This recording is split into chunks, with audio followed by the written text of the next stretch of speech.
Hello everyone, welcome to my YouTube channel English literature zone. आज के video में हम लोग टीएमबी यूनिवर्सिटी का पार्ट 2 का पेपर 3 का एक्सप्लेनेशन देखने वाले हैं कि कैसा एक्सप्लेनेशन आता है और कैसे एक्सप्लेनेशन अगर आ जाए तो उसको कैसे सॉल्व करना है। इससे पहले हम सजेशन वाले वीडियो में बता चुके हैं कि जो इसमें एक्सप्लेनेशन आता है, एक मैकबेथ से आता है, एक ट्वेल्थ नाइट से आता है, एक लव फॉर लव से आता है और एक the importance of being earnest से आता है पेपर 3 में। ठीक है, तो यही 4 आता है और 4 में से 3 सॉल्व करना होता है और तीनों 8 मार्क्स का होता है। मीन्स टोटल 24 मार्क्स का पेपर 3 में एक्सप्लेनेशन आता है। तो सबसे पहले हम लोग जो मैकबेथ का एक्सप्लेनेशन है जो आएगा वो मतलब आता है तो उसको कैसे सॉल्व करना है एक आइडिया मतलब एक दे देंगे कि ऐसे सॉल्व करना है। और सबसे पहली बात, सबसे मेन इंपॉर्टेंट चीज़ क्या हो जाता है ना कि आप छोड़ना मत, एक भी क्वेश्चन का आंसर छोड़ना मत। ठीक है, छोड़ने से बहुत नंबर कम आ जाता है। आपको अगर कुछ भी, अगर मैकबेथ से रिलेटेड कोई भी क्वेश्चन आए तो हम बता चुके हैं कि कैसे आंसर लिखना है, क्योंकि छोड़ दोगे, अगर कुछ नहीं लिखोगे ना तो मार्क्स बिल्कुल नहीं आता है, बट अगर लिख देते हो ना तो मार्क्स कंफर्म आता है। ये एक्सप्लेनेशन की बात भी की जाए, अगर आप इसको टोटल पूरा छोड़ देते हो तो 24 मार्क्स तो ऐसे कम हो जाएगा।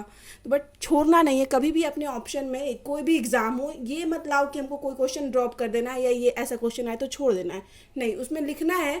मैकबेथ का एक्सप्लेनेशन अगर हमको प्रॉपर लाइन का एक्सप्लेन करने नहीं आता है कैसे एक्सप्लेन करना है तो कम से कम मैकबेथ जो हम पढ़े हुए हैं ना उसी से कुछ लाइन माइंड में थॉट मतलब सोच के स्टोरी के थ्रू कुछ लाइन बना के लिख देंगे, बट छोड़ेंगे नहीं। तो ठीक है, इसमें हम अच्छे से सॉल्व किए हुए हैं, बताते हैं कैसे सॉल्व करना है। सबसे पहले जो ये फर्स्ट पैराग्राफ है ना, तो मैकबेथ का कोई भी एक्सप्लेनेशन आ जाए, ये फर्स्ट पैराग्राफ उस एक्सप्लेनेशन में आप लिख सकते हो। मैकबेथ से कोई भी एक्सप्लेनेशन आ जाए तो वो लिख सकते हो। सबसे पहले मैकबेथ का ही नॉर्मली एक्सप्लेनेशन आता है तो वही ये फर्स्ट पैराग्राफ सारे एक्सप्लेनेशन में मैकबेथ का सेम रहेगा। तो सबसे पहले फर्स्ट पैराग्राफ को देखते हैं। ये 2019 में आया हुआ एक्सप्लेनेशन है, काफ़ी इंपॉर्टेंट है। 19 और 17 अगर प्रिपेयर करते हो तो मतलब 50-50 चांसेस रखो मैच कर सकता है। ठीक है, 3 एक्सप्लेनेशन 24 मार्क्स का। अब आगे है दिस लाइन्स मैकबेथ और मे बी ट्वेल्थ नाइट जो है मैच कर सकता है। बाकी जो 2 है लव फॉर लव और इम्पॉर्टेंस फॉर बीइंग अर्नेस्ट, तो ये शायद बहुत कम ही रिपीट करता है मैकबेथ, और कभी कभी ट्वेल्थ नाइट रिपीट करता है एग्जाम में एक्सप्लेनेशन। तो एक्सप्लेनेशन हम शुरू करते हैं कैसे लिखना है। ये लाइन हम पहले बता चुके हैं, सारे एक्सप्लेनेशन मैकबेथ का जो भी लिखोगे उसमें ये लाइन जरूर मेंशन करोगे। तो यहाँ से शुरू करते हैं। This lines have been taken from William Shakespeare's great tragedy Macbeth. ये लाइन हम लिखेंगे कि ये जो लाइन है, ये पंक्ति जो है मैकबेथ मतलब विलियम शेक्सपियर की ग्रेट ट्रेजेडी जो है मैकबेथ से ली गई है। It was last in A series of 4 tragedies. William Shakespeare जो 4 फेमस ट्रेजेडी लिखे जिसके लिए विलियम शेक्सपियर खुद फेमस हैं, हैमलेट, ओथेलो, किंग लियर और मैकबेथ, तो इसमें सबसे आखिरी का मतलब ट्रेजेडी मैकबेथ ही था। ठीक है, फिर आगे it is among the best known of William Shakespeare play. William Shakespeare के one of the best known play में से सबसे प्रसिद्ध प्ले में से एक है। इट इज़ बिलीव्ड, ऐसा माना जाता है, to have been written between 1606 and 1607। 1606 से 7 के बीच में इसको लिखा गया।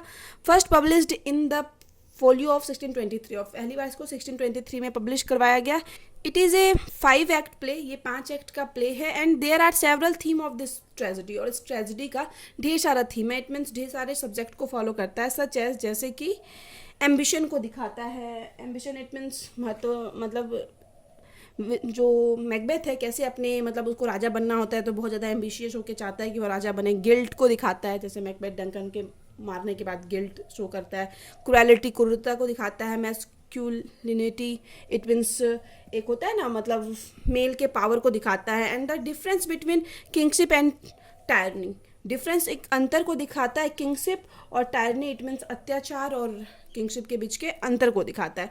तो यहाँ पे देखिए हम अंडरलाइन कर रहे थे ना, क्या कर रहे थे, थीम्स को सारा अंडरलाइन कर रहे थे, तो यहाँ गलती से मतलब जल्दी जल्दी में यहाँ हम डिफरेंस को कट कर दिए।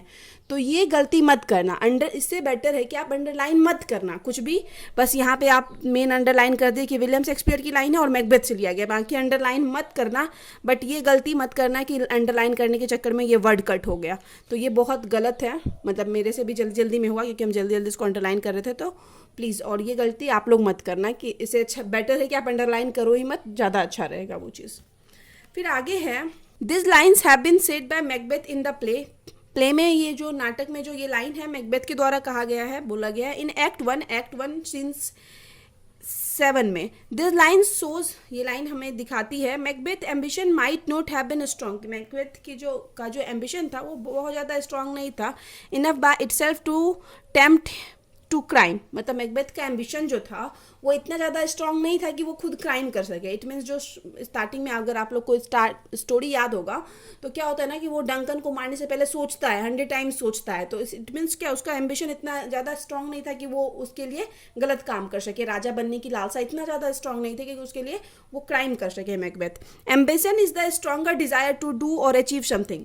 एम्बिशन जो होता है ना, बहुत ज़्यादा स्ट्रॉन्गर डिजायर होता है, इच्छा होती है जो कि किसी भी चीज़ को अचीव करने में हेल्प करती है बहुत ज़्यादा, थ्रू हार्डवर्क के जरिए। After hearing the prophecy of 3 witches, 3 मतलब विचेस जो थी, चुड़ैल जो थी, उन तीनों विचेस की जो प्रोफेसी भविष्यवाणी सुनने के बाद Macbeth didn't fully believe that he was going to be king. Macbeth पूरी तरह विश्वास नहीं कर रहा था कि वो राजा बनने वाला है। But lady Macbeth instilled with him with her ambition. लेकिन लेडी मैकबेथ क्या करती है ना, उसके अंदर पूरा मतलब भर देती है एम्बिशन को कि मतलब तुमको बनना होगा, बनना चाहिए, मतलब तुम्हारे अंदर पुरुषत्व है, तुम कर सकते हो, मतलब पूरा उसको उकसाती है राजा बनने के लिए।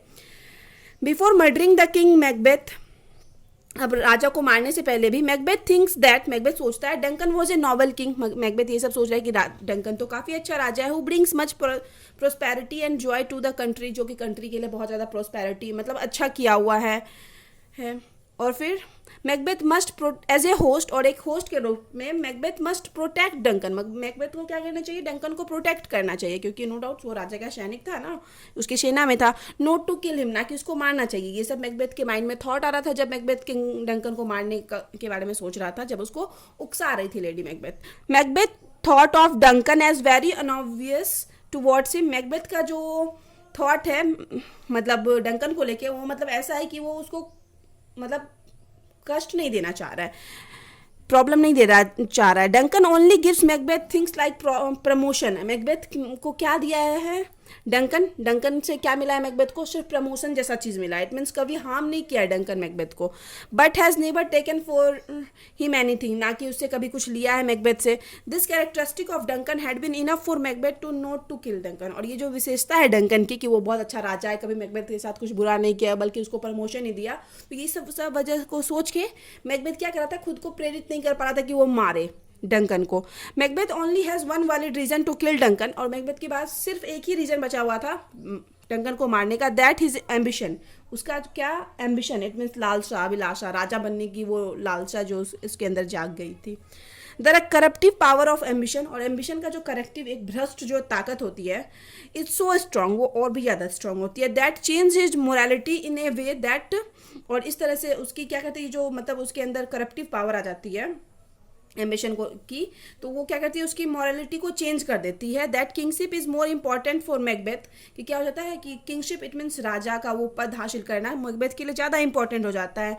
एंड एट द एंड, और अंत में, after persuaded by his wife, और अपनी वाइफ के बाद बहुत ज़्यादा राजी करने के बाद, प्रेरित करने के बाद Lady Macbeth murders Duncan for his ambition. Macbeth अपनी लालसा के लिए, राजा बनने की उस इच्छा के लिए डंकन को मार देता है। ठीक है, फिर आगे है, दस इस प्रकार through this line Shakespeare represent, इस लाइन के थ्रू शेक्सपियर रिप्रेजेंट करते हैं Macbeth a man of strong and vivid imagination, कि मैकबेथ जो है उसका इमेजिनेशन काफ़ी स्ट्रॉन्ग है, and a man in whom the imagination is so strong, और एक जो इंसान जिसकी इमेजिनेशन बहुत ज़्यादा स्ट्रॉन्ग होती है, कैन नोट बी वोली बैड, वो पूरी तरह से बुरा नहीं हो सकता। ठीक है, Macbeth ambition might note have been strong, Macbeth का एम्बिशन हो सकता है कि बहुत ज़्यादा स्ट्रांग नहीं हो, इनफ, इतना ज़्यादा, by itself to tempt him to crime, कि वो खुद से मर्डर कर सके डंकन का, मतलब इतना ज़्यादा भी, मतलब वो राजा बनना चाह रहा है बट उसका एम्बिशन इतना ज़्यादा भी स्ट्रांग नहीं है गलत कि वो कुछ गलत राजा बनने के लिए डंकन को मार दे, कुछ गलत करे, लेकिन अपनी वाइफ के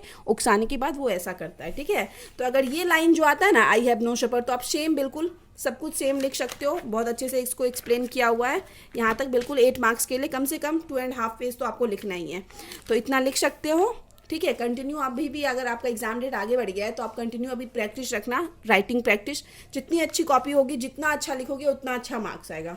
ठीक है, और बाकी ये वाला लाइन तो हम बता चुके हैं कि कोई भी मैकबेथ से एक्सप्लेनेशन आएगा तो ये कंफर्म यूज़ करना। और ऐसा कुछ आप एंड में भी लिख सकते हो कि एंड में कुछ लाइन अपनी तरफ से प्रिपेयर कर लो कि अगर मैकबेथ का हो सकता है ये लाइन रिपीट ना करे, ये वाला लाइन ना दे एक्सप्लेन करने के लिए, तो अब क्या करना है, तो शुरू में तो मैम बता चुकी है कि ये लाइन लिखना है, बट बीच में तो फिर आपको इसी के अकॉर्डिंग लिखना पड़ेगा जो भी आपको समझ में आए। कुछ ना समझ में आए तो मैकबेथ का स्टोरी लिख सकते हो, कुछ भी जो माइंड में आए थोड़ा बहुत सीन, और फिर एंड में भी कुछ लाइन प्रिपेयर कर लो कि हाँ ये लाइन एंड में डालना है जो मैकबेथ के प्ले से रिलेटेड है। अब आगे है 2019 का ही दूसरा एक्सप्लेनेशन है, Duncan is in his grave करके ऐसे लाइन शुरू होता है। तो आप बिल्कुल इसी तरीके से एक्सप्लेनेशन लिखना शुरू करोगे, जितने भी नंबर का है उतना नंबर डाल दोगे कि ये ए नंबर का है। मेनली शुरू में ही स्टार्टिंग में ही पूछा जाता है कि जैसे 1 नंबर का ए है तो ये डंकन वाला हम सॉल्व किए, तो इसको शुरू का 3-4 वर्ड लिखें, फिर डॉट डॉट डाल के फिर आखिरी का 2-3 वर्ड लिखे, एक्सप्लेनेशन लिखें, तो यहाँ से फिर आंसर लिखना आप शुरू कर दोगे। और यहाँ पे हम लिखे हुए सेम एज प्रीवियस एक्सप्लेनेशन, क्योंकि ये चीज़ बिल्कुल सेम लिखना है आपको, तो यहाँ पे ये चीज़ आएगा, ये वाला पैराग्राफ यहाँ पे पहले आप लिख दोगे और उसके बाद इस लाइन का जो मीनिंग होता है वो हम आगे एक्सप्लेन किए हुए हैं। This lines have been taken from the play, ये जो लाइन है प्ले में लिया गया है, एक्ट 3 सीन्स 2 से लिया गया है, ठीक है, एक्ट 3 और सीन्स 2 से लिया गया है। अगर इन दोनों में से कोई आया तो आप बिल्कुल सेम लिख सकते हो, बट बाकी अगर अलग आता है तो आपको स्टार्टिंग के लिए तो हम बता दिए सेम, एंड में भी इसी तरह कुछ सेम रेडी कर सकते हो, बाकी छोड़ना मत। एट द एंड यही है कि छोड़ना मत, मैकबेथ याद कर रखे हो मैकबेथ स्टोरी को अच्छे से, तो उसको बस ट्विस्ट टर्न करके कोई सीन्स कोई पैराग्राफ लिखने की पूरी कोशिश करना, और अच्छे से अगर रेडी कर सकते हो तो वो रेडी करना, क्योंकि अभी आपके पास टाइम है। This lines have been taken from, ये तो हम बता चुके हैं। थ्रू दिस लाइन्स, इस लाइन्स के जरिए शेक्सपियर दिखाते हैं द गिल्ट ऑफ मैकबेथ, इस लाइन के जरिए मैकबेथ के अंदर के गिल्ट को दिखाया गया है। आफ्टर किलिंग ए नोबल किंग, एक अच्छे राजा को मारने के बाद, डंकन को मारने के बाद जो मतलब गिल्ट आ रहा था डंकन मैकबेथ के अंदर।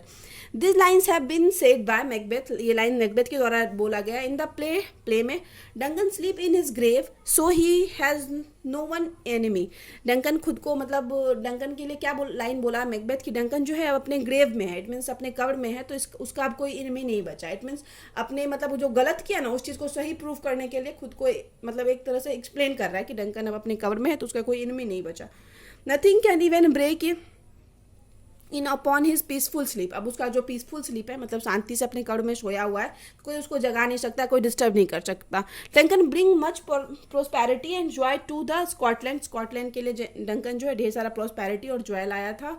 एज ए होस्ट, एक होस्ट के रूप में Macbeth must protect Duncan, Macbeth मतलब को क्या कहना चाहिए, डंकन को प्रोटेक्ट करना चाहिए, नॉट टू किल, ना कि मारना चाहिए। बट आफ्टर किलिंग डंकन, लेकिन डंकन को मारने के बाद ही वॉज इन गिल्ट, वो किस चीज़ में है, गिल्ट में है एंड वॉन्ट्स टू रिपेंट, और चाहता है कि क्या पछतावा करना चाहता है, ठीक है, पश्चाताप करना चाहता है। सो इन रिग्रेट, इसलिए वो उस पछतावे में मैकबेथ यूजेस दिस लाइन्स, इस लाइन्स का यूज़ करता है टू कंसोल हिमसेल्फ, खुद को संतावना देने के लिए। दिस सेंटिमेंट शोज, यह सेंटिमेंट्स जो ये भावना है ये दिखाती है that Macbeth was not a habitual Sinner और मर्डरर, कि मैकबेथ ऐसा कुछ नहीं है क्योंकि हैबिचुअल एक सिनर होता है ना, एक होता है कि मतलब ये बुरा ही है, इट मीन्स स्वाभाविक रूप से बुरा है, मर्डरर था कि उसको मतलब वो कर सकता था, बट ऐसा नहीं है कि वो ऐसा बुरा था नहीं। He was a good man, वो अच्छा आदमी था। Driven to the path of sin and crime under the force of circumstances, मतलब वो क्या किया, अच्छा इंसान था लेकिन वो मतलब गया सिन के पथ पे, इट मीन्स पाथ पे, इट मीन्स गलत रास्ते पे गया, क्राइम किया under the force of circumstance, क्योंकि ऐसी परिस्थितियां बन चुकी थी उस टाइम, ठीक है, कि उसको राजा बनने के लिए ऐसा करना था, और वाइफ भी एक अलग उसको चढ़ा बढ़ा रही थी कि तुमको करना चाहिए। Macbeth's weakness of will is responsible for his crime, और मैकबेथ का वीकनेस ऑफ विल जो है कि उसकी मतलब विल को दिखाता है कि कहीं ना कहीं विल से वो कमज़ोर था कि वो ऐसा क्राइम किया नहीं चाहते हुए भी। दस इस प्रकार थ्रू दिस लाइन्स, फिर से एंड का लाइन है, ये बीच में एक्सप्लेन किए हुए हैं इस लाइन को, और उसके बाद एंड में लिखना है। इस लाइन के जरिए Shakespeare show Macbeth was really not an evil personality, Macbeth reality में क्या है, बुरा पर्सनैलिटी नहीं था। But after hearing the prophecies of 3 witches, लेकिन 3 विचेस की प्रोफेसी, चुड़ैलों की प्रोफेसी सुनने के बाद, भविष्यवाणी सुनने के बाद, he wants to become the king, वह राजा बनना चाहता है ऑफ स्कॉटलैंड का, and it wouldn't have been possible without killing the present king Duncan, और ये तब तक पॉसिबल नहीं था जब तक वो डंकन को नहीं मारता है, क्योंकि कहीं ना कहीं जब वो भविष्यवाणी सुना तो उसके अंदर राजा बनने का आया, और जब उसकी वाइफ उसको बहुत ज़्यादा उकसाई तो वो कन्फर्म राजा बनना चाहता था, तो वो गलत किया, वो डंकन को मारा। So Macbeth killed Duncan, but Macbeth मतलब इसलिए मैकबेथ जो है डंकन को मारा, but Macbeth was in guilt, लेकिन मैकबेथ गिल्ट में है because Duncan was a noble king, क्योंकि डंकन जो है काफ़ी अच्छा राजा था। अब आगे है ट्वेल्थ नाइट, सॉल्व करेंगे। ट्वेल्थ नाइट से रिलेटेड अगर एक्सप्लेनेशन आता है तो उसमें फर्स्ट स्टांजा क्या लिखना है वो आपको बिल्कुल सेम ही लिखना है। कोई भी एक्सप्लेनेशन आ जाए ट्वेल्थ नाइट से तो हम फर्स्ट स्टांजा जो लिख रखे हैं वो बिल्कुल सेम लिखना है, और लास्ट वाला भी हम इसमें लिख रखे हैं वो भी आपको कोई भी एक्सप्लेनेशन आए ट्वेल्थ नाइट से वो सेम रखना है, बस बीच का थोड़ा चेंज करना है अपने मतलब इस लाइन के अकॉर्डिंग।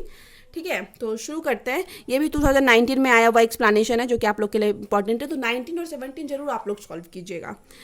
19 का हम सॉल्व करवा चुके हैं, 3 करवाए हुए हैं। मैकबेथ का तो ऑलरेडी जो हम सॉल्व करवाए, ट्वेल्थ नाइट और थर्ड करवाए हुए हैं लव फॉर लव का। ठीक है, the importance of being Ernest का नहीं सॉल्व करवाए हुए, बट अगर आपको करना है तो आप इसी तरीके से कुछ लाइन सेलेक्ट कर सकते हो क्योंकि स्टोरी आपको पता है। तो इसी तरह मतलब स्टार्टिंग का कुछ लाइन और एंड का कुछ लाइन चूज करके रख लो, और बीच में लिखना आपके ऊपर डिपेंड करता है कि मिडिल वाले में क्या एक्सप्लेनेशन में लिखोगे। अगर कुछ समझ में आ रहा है इस लाइन्स को पढ़ के तो वो लिख सकते हो। फिर आगे है, शुरू करते हैं ये वाला। This lines have been taken from William Shakespeare great romantic comedy.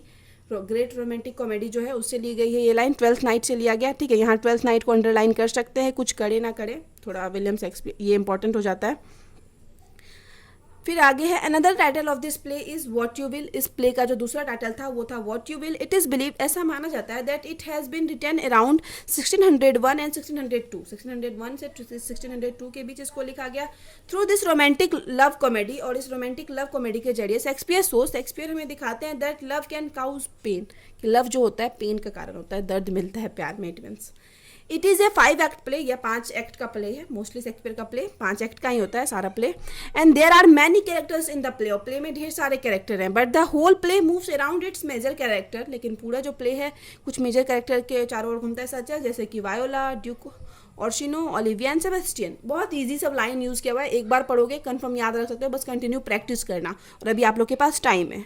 Shakespeare comedy has been loved and enjoy in every age. Shakespeare की कॉमेडी को हमेशा पसंद किया गया, एन्जॉय किया गया इन एवरी कंट्री, हर एज में और हर कंट्री में।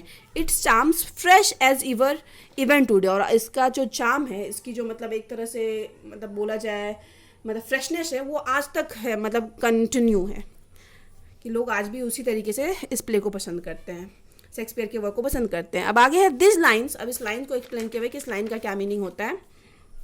This lines have been said by Orsino in act 2। Act 2 में ये लाइन ऑर्शिनो के द्वारा कहा गया, सीन्स 4 में, इन विच जिसमें कि ऑर्शिनो कैम आउट, ऑर्शिनो बाहर आता है, इनटू द गार्डन, गार्डन में, वेयर हिज कोर्टियर हैड गैथर्ड, जहाँ पे उसके कोर्टियर जो है इकट्ठा है। देखिए कैसे सिंपल वर्ड यूज़ किया गया है, तो इसी तरह सिंपल वर्ड यूज़ करके आप लाइन बना सकते हो, लिख सकते हो।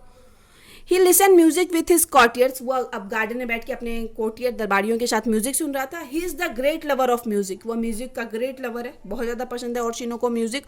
ऑर्शिनो क्योंकि हम जो ये प्ले का स्टार्टिंग होता है तो वो एक म्यूजिक से रिलेटेड लाइन से ही होता है, जिसको हम एज ए कोट्स भी यूज़ किए हुए हैं। अब आगे ऑर्शिनो टॉक टू वॉयला। ऑर्शिनो क्या करता है, वहाँ वॉयला से बात करता है, and ask her about her lover, और उससे बात पूछता है उसके लवर के बारे में, क्योंकि अभी वॉयला जो है अपना वेश बदले हुए है। वॉयला सेड, वॉयला मतलब कहती है, she is similar to Orsino's in look, मतलब वॉयला से अगर ऑर्शिनो पूछा है उसके लवर के बारे में तो वॉयला जो अभी लड़का बना हुआ है वो बताता है कि वो बिल्कुल लुक में ऑर्शिनो की तरह है, क्योंकि ये कहीं ना कहीं ऑर्शिनो को पसंद करती थी वायोला, तो ये बताती है कि बिल्कुल लुक में आपकी तरह है, and is about his age, और एज में भी बिल्कुल आप ही के जितना है, ये चीज़ बताती है। देन ऑर्शिनो रिप्लाइज, तभी ऑर्शिनो जवाब देता है टू हर, उसको, a women would always have man older, की एक औरत जो होता है ना उसके पास जो आदमी होना चाहिए वो हमेशा उससे बड़ा होना चाहिए, देन हर सेल्फ, उससे, सो दैट, ताकि क्या हो, she adjust to him and develop a steady place in his husband heart, ताकि वो क्या कर सके, इस मतलब एडजस्ट कर सके और अपने हस्बैंड के हर्ट में एक अपना मतलब नियमित जगह फिक्स कर सके। इट मीन्स सिंपल सा लाइन है कि एक लड़का जो होना चाहिए हमेशा अपने मतलब जो भी उसकी पार्टनर है उससे बड़ा होना चाहिए। ये किसका मानना है, ऑर्शिनो का मानना है। ऑर्शिनो सजेस्ट कर रहा है वायोला को, because boy no matter how much pretend otherwise, मतलब कितना भी कुछ हो जाए, कोई फर्क नहीं पड़ता, मतलब बॉयज़ कितना भी कुछ प्रिटेंड करे। Boys nature are more giddy and fickle, more lustful. Boys का नेचर क्या होता है, काफ़ी चंचल होता है और स्थिर होता है, मतलब मन इधर उधर भटकता रहता है, और लस्टफुल होता है, इट मीन्स उनके अंदर सेक्सुअल डिज़ायर ज़्यादा होता है। तो इस फिर आगे है वोयला ऑल्सो एग्री विथ ऑर्शिनो थॉट, और यहाँ पे वोयला एग्री भी हो जाती है कि हाँ बिल्कुल सही आप बोल रहे हैं। सो ही सेड टू वायोला, फिर से वो इसलिए वायोला से बोलता है, सेलेक्ट ए मेड, कि एक ऐसी लड़की चुनो who is younger than your self, जो तुमसे छोटी हो, और your love for her will not continue, वरना क्या होगा कि अगर तुम छोटी लड़की चुनते हो तो ठीक है, बट अगर आप नहीं चुनते छोटी लड़की तो उसके लिए तुम्हारा प्यार कंटिन्यू नहीं रहेगा। Women are like roses, women एक बिल्कुल रोज़ की तरह होती है, whose bloom begins to fade, जैसे ही वो मतलब ब्लूम इट मीन्स खिल जाती है, इट मीन्स अपने एक चरम सीमा एक एज पे पहुंच जाती है। तो क्या होता है, जैसे रोज़ एक मतलब पूरा खिलने के बाद मुरझाना शुरू हो जाता है, तो यहाँ पे उसी तरह वुमेन को बताया गया कि जब वो अपने चरम सीमा खिलने के चरम सीमा पे पहुँच जाती है, फेड और फिर the very movement in reaches its height, मतलब जब वो अपने खिलने के चरम सीमा पे पहुंच जाती है तो वो क्या करने लगती है, मुरझाने लगती है। सेम उसी तरह वुमेन के साथ भी होता है, ये चीज़ ऑर्शिनो वायोला को बता रहा है। तो यहाँ पे ये लाइन खत्म होता है। फिर आगे जो एंड में है, जो कोई भी 12th नाइट से एक्सप्लेनेशन आए तो सेम लिखना है, तो वो लाइन क्या है, ये भी सेम लिखना है, कोई भी 12th नाइट से एक्सप्लेनेशन है। और अभी भी अगर आपको कोई दिक्कत है तो आप इंस्टाग्राम पे टेक्स्ट कर सकते हो। फिर आगे है दस थ्रू दिस लाइन्स, इस लाइन्स के जरिए वी कैन सी, हम लोग देखते हैं दैट कि इन 12th नाइट में शेक्सपियर दिखाते हैं that love is a deep emotion, love जो है गहरा इमोशन होता है, but it can also cause of pain, लेकिन ये पेन का भी कारण होता है और सफरिंग का भी कारण होता है। Shakespeare shows 3 types of love in the play, इस प्ले में शेक्सपियर 3 तरीके का लव शो करवा रखे हैं, ट्रू लव, सेल्फ लव और friendship. True love can be seen in the play between many characters, ढेर सारे कैरेक्टर के बीच में ट्रू लव देखा जा सकता है। ए prominent example of true love, और ट्रू लव का एक मतलब बिल्कुल सही एक प्रमुख एग्जाम्पल है, इज वायोलाज लव फॉर ऑर्शिनो के लिए जो वायोला का प्यार है वो ट्रू लव का एग्जाम्पल है। और फिर आगे है self love is expressed by the character of Malvolio के द्वारा जो एक्सप्रेस किया गया लव वो सेल्फ लव मतलब एक्सप्रेस किया गया। Moreover we can see friendship between Cesario and Orsino, और कैसेरियो और ऑर्शिनो के बीच में फ्रेंडशिप दिखाया गया है। ठीक है, तो यहाँ पे 12th नाइट का एक्सप्लेनेशन खत्म हो चुका है 2019 में 2 एक्सप्लेनेशन आया हुआ था 12th नाइट में, मेनली हमेशा 2 ही ऑप्शन में रहता है। तो एक जो एक्सप्लेनेशन आया हुआ था ना, ये आया हुआ था जो हमें हम सॉल्व करवाएं, ठीक है, और सेकेंड जो एक्सप्लेनेशन आया हुआ था ना वो इसी पेज के बस मतलब 1-2 लाइन पहले आया हुआ था, ये लाइन आया हुआ था। ठीक है, however we do praise our self our fancies are more giddy and unfirm, तो ये लाइन आया हुआ था। तो आपको अगर ये लाइन आ जाए या फिर ये लाइन आ जाए, ठीक है, दोनों में से कोई भी लाइन आ जाए, 2019 का कोई भी एक्सप्लेनेशन आ जाए तो आप सेम बिल्कुल सब कुछ सेम लिख सकते हो, क्योंकि ये लाइन को भी हम एक्सप्लेन किए हुए हैं, मतलब जो भी इसमें एक्सप्लेनेशन किए हुए हैं ना तो उसमें इस लाइन को भी एक्सप्लेन किए हुए हैं। तो आपको 2019 का 12th नाइट का दोनों में से कोई भी एक्सप्लेनेशन आ जाए तो बिल्कुल मतलब कॉपी लिख सकते हो। और आगे हम लोग लव फॉर लव के एक्सप्लेनेशन को देखते हैं। लव फॉर लव में के एक्सप्लेनेशन को अब सॉल्व करते हैं। तो सबसे पहले 2019 का ये लव फॉर लव का एक्सप्लेनेशन है, तो शुरू करते हैं। This lines have been taken from a restoration comedy love for love, इसमें भी स्टार्टिंग का जो पैराग्राफ है वो सेम लिखना है, कोई भी एक्सप्लेनेशन लव फॉर लव से आ जाए तो ये हम बताए हुए हैं 8 मार्क्स का है, तो कम से कम 2.5 पेज तो आपको लिखना ही है, छोड़ना मत, बार बार हम इस चीज़ को रिपीट कर रहे हैं। This lines have been taken from a restoration comedy, एक रेस्टोरेशन कॉमेडी से ये लाइन ली गई है, लव फॉर लव से, written by a great playwright William Congreve, जिसको कि एक महान प्लेराइट विलियम कनग्रीव के द्वारा लिखा गया है। It is one of Congreve's 2 best known play, Congreve के 2 बेस्ट प्ले में से एक है ये 12th love for love, and the other being, और जो दूसरा है the way of the world. Love for love is a response to an earlier popular play love for money, एक प्ले लिखा गया था बाय थॉमस डर्फी के द्वारा, ठीक है, लव फॉर मनी, तो उसी के रिस्पॉन्स, उसी के जवाब में विलियम कनग्रीव जो है ना लव फॉर लव प्ले लिखे हुए हैं। फिर आगे है it gives us many sorts of love, इसमें भी कहीं ना कहीं बहुत सारा लव के सॉर्ट्स को, दृश्य को दिखाया गया है। देयर इज लव बिटवीन ए, यहाँ पे लव है हस्बैंड एंड वाइफ के बीच का प्यार दिखाया गया। Love between father and his son, उसके मतलब फादर और सन के बीच के प्यार को दिखाया गया। Love between fathers and daughters के बीच के में प्यार को दिखाया गया है, फादर और डॉटर के बीच में। लव बिटवीन सिस्टर्स में प्यार को दिखाया गया है। Friends and even between servant and his owner, और सर्वेंट और उसके ऑनर के बीच में भी प्यार को दिखाया गया है। फिर आगे है बट लेकिन the primary form of love examine in this play is romantic love, और लेकिन जो प्राइमरी मेनली जो फोकस किया गया है इस प्ले में लव पे, उस रोमांटिक लव पे फोकस किया गया बिटवीन वैलेंटाइन एंड एंजेलिका, जो कि वैलेंटाइन और एंजेलिका के बीच है. Both of them are one true example of love. और दोनों जो है प्यार का एक मतलब जो होता है ना सच्चा उदाहरण है, सच्चा एग्जाम्पल है. अब आगे है, इस लाइन को हम एक्सप्लेन किए हैं. This lines have been said by Mrs Frail in act 1. ये जो लाइन है जिसको हम एक्सप्लेन किया 2019 का, तो ये जो लाइन है प्ले में मिसेस फ्रेल के द्वारा कहा गया था. फिर आगे है एक्ट 1 में कहा गया था Mrs Frail is Mrs Foresight sister. Mrs Frail जो है मिसेस फोरसाइट की सिस्टर है. सी इज अनमैरिड, वह अनमैरिड रहती है. She had an affair with Tattle, उसका अफेयर रहता है टैटल के साथ. थ्रू दिस लाइन्स, इस लाइन के जरिए Mrs Frail expressed her feeling in front of Valentine. Mrs Frail क्या करती है, अपनी फीलिंग्स एक्सप्रेस करती है वैलेंटाइन के सामने, बिकॉज क्योंकि Valentine was the impractical man. Valentine जो है इम्प्रैक्टिकल मैन रहता है एंड मोस्ट मिस्टेकन, और बहुत ज़्यादा गलत काम भी किया हुआ रहता है. ही वॉज इन ह्यूज डेप्ट, वो बहुत ज़्यादा कर्ज में रहता है. अकॉर्डिंग टू मिसेस फ्रेल के according there are no any individual man, कोई भी इंसान ऐसा नहीं है हु इज़ परफेक्टली सिविल, जो कि बिल्कुल सिविल हो, सभ्य हो, देन ए हस्बैंड, एक हस्बैंड के जैसे, एक हस्बैंड की तरह. Husband was a dutiful person for his wife, अपनी वाइफ के लिए ड्यूटीफुल होता है, इट मीन्स कर्तव्यनिष्ठ होता है. Sometimes a husband grows rude to his wife, अपनी वाइफ के लिए कभी कभी क्या होता है, हस्बैंड रूड हो जाता है in order to show his dignity, ताकि वो अपनी गरिमा को दिखा सके, मर्यादा दिखा सके. ठीक है, as a matter of fact, लेकिन एट द एंड यही है क्या है कि husband is a perfect man for a wife, कि हस्बैंड क्या होता है, एक परफेक्ट मैन होता है वाइफ के लिए. He easily fulfils all the wishes of her wife, क्या वो अपनी वाइफ की सारी विशेष पूरी करता है. एंड फॉलोज हर कमांडर, उसकी कमांड को फॉलो करता है. तो मिसेस फ्रेल ये बताती है इस लाइन्स के थ्रू. अब आखिरी का जो लाइन है, ये भी कोई भी एक्सप्लेनेशन लव फॉर लव से आ जाए सेम लिखना है, तो ये लाइन भी हम बताते हैं. दस थ्रू दिस लाइन्स, इस प्रकार इस लाइन्स के जरिए विलियम कनग्रीव शोज अस, हम लोग को दिखाते हैं that love only stands for love, कि लव सिर्फ लव के लिए स्टैंड करता है, नॉट फॉर पर्सनल और पॉलिटिकल इंटरेस्ट. फिर आगे है इन द प्ले में love between Valentine and Angelica is the true love, जो है एंजेलिका और वैलेंटाइन के बीच का जो लव है वो true example of love, love का सच्चा एग्जाम्पल है. सो लव फॉर लव जो प्ले है हम लोग का, love for love deals with the issues of restoration period, restoration period के इश्यू को दिखाता है. वहाँ उस टाइम जो चल रहा था, जो भी मुद्दे चल रहे थे उस टाइम सोसाइटी में, उस चीज़ को एक्सप्लेन करता है. ठीक है, तो यहाँ पे ये खत्म होता है लव फॉर लव का एक एक्सप्लेनेशन 2019 का. अब दूसरा सॉल्व किए हुए कोई भी एक्सप्लेनेशन आए तो ये फर्स्ट स्टांजा तो आपको बिल्कुल सेम लिखना है, सेकेंड मतलब और एंड में भी बिल्कुल आप अलग भी रेडी कर सकते हो, कुछ तैयार कर सकते हो अलग, जो आपको लगे कि इसमें और लाइन हम एक्स्ट्रा ऐड कर सकते हैं.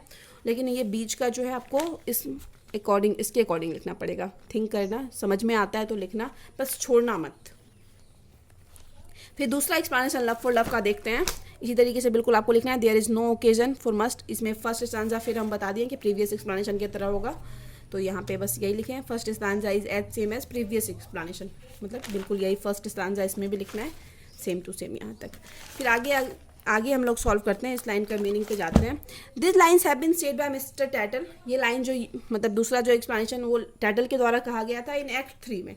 Tattle is a largely an object of fun in the play में टैटल एक मतलब फन, एक मजाक का पात्र या मजाकिया कैरेक्टर के रूप में प्रेजेंट किया गया है.